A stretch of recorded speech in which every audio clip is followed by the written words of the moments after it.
بہت سی چیزوں میں امت کا اجماع ہے، جیسے قرآن پاک کے پارے، نمازوں کی تعداد. جی پاروں پہ تو کوئی اجماع نہیں ہے، پارے تو بنو امیہ نے بنوائے ہیں، پارے تو نبی علیہ السلام کے مبارک زمانے میں ہے ہی نہیں تھے. اچھا وغیرہ وغیرہ. لیکن نماز کے طریقے پر اجماع، نماز کے طریقے پہ بھی اجماع ہے. جی کس نے آپ کو کہہ دیا؟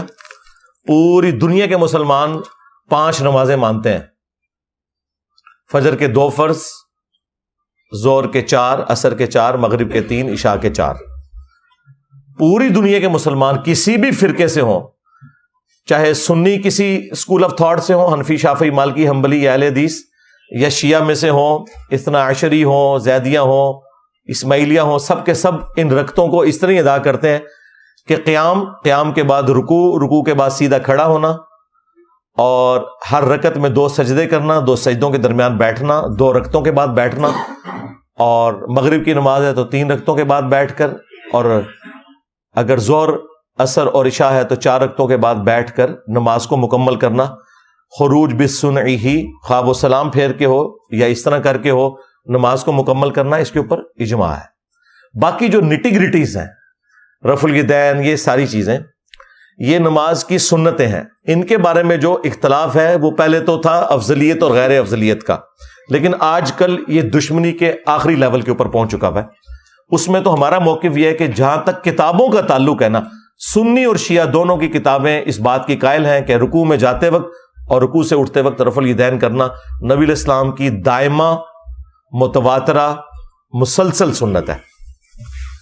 اگر کوئی نہیں کرتا تو ہم اسے بس یہ بتائیں گے کہ تم نبی علیہ السلام کی اس سنت طریقے کے اندر نقص کا شکار ہو بس. تو اللہ تعالیٰ انشاءاللہ توفیق دے دے گا اسے بھی، اور وہ اپنی نماز کی اصلاح کر لے گا.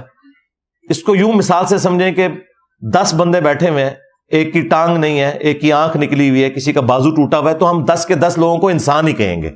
ہاں جس کے سارے اعضاء سلامت ہوں گے نا، یعنی کہ رفع الیدین والی نماز، وہ ہم کہیں گے یہ پرفیکٹ ہے، اور باقیوں کی کمزوری کا شکار ہے.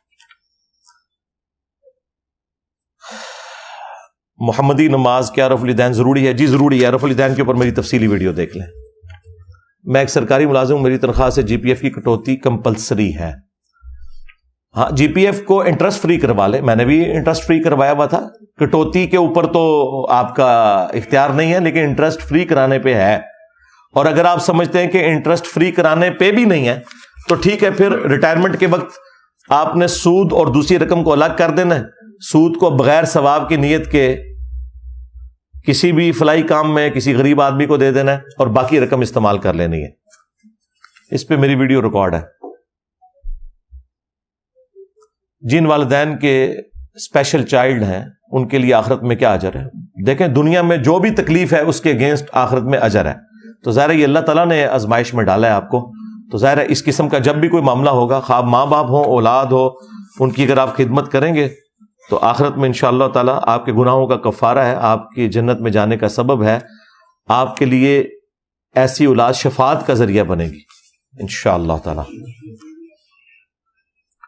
کیا جن انسان کے جسم کو نقصان پہنچا سکتے ہیں؟ انٹلیکچوئل نقصان تو ہوتا ہے، اس کی وجہ سے بعض اوقات فزیکل بھی ہو جاتا ہے. مثلا ذہن کے اوپر حاوی ہوئے اور کوئی شخص چلتے ہوئے گر گیا، لیکن یہ اتنی انی نہیں مچی ہوئی ہے ورنہ روزانہ بینکوں سے چوریاں ہو جائیں.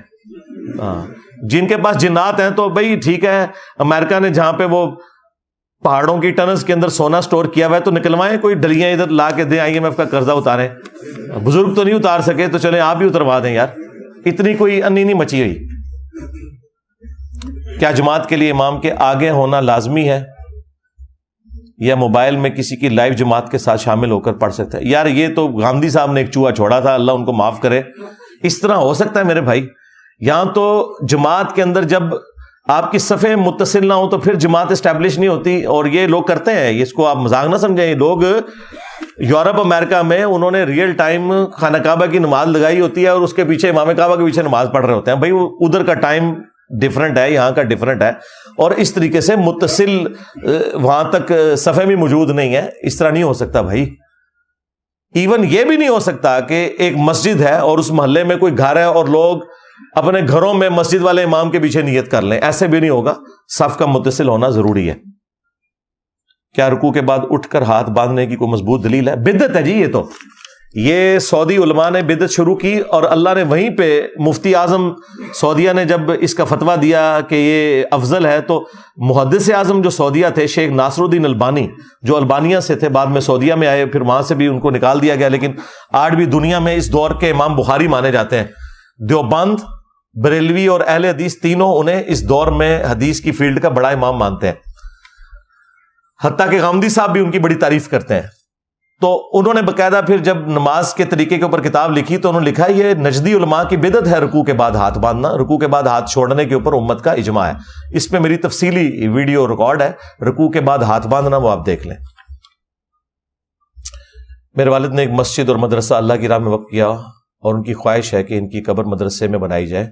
ایک کونے میں مدرسے کے اندر جگہ طے بھی کی جا چکی ہے. بھی والد صاحب کو سمجھائیں یار بچ جائیں, مطلب ایک نیکی کرنے کے بعد پھر ایک جاتے جاتے گناہ کر کے جا رہے ہیں.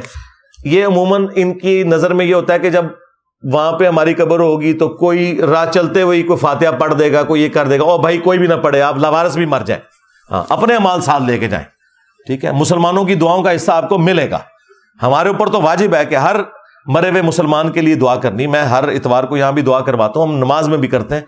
یہ آپ کام نہ کریں. بخاری مسلم میں حدیث ہے نبی علیہ السلام نے قبروں پر مسجد بنانے سے منع کیا ہے. اس کے اوپر میری تفصیلی ویڈیو ہے, رپلائی ٹو مولانا طارق جمیل آن گنبد خضرا. یہ پورے کا پورا جو معاملہ مسجد نبوی سے اخذ کر کے اور یہ مزارات کا سلسلہ شروع ہوا اس پہ میری ویڈیو دیکھ لیں. والد صاحب کو اللہ ہدایت دے آپ کے.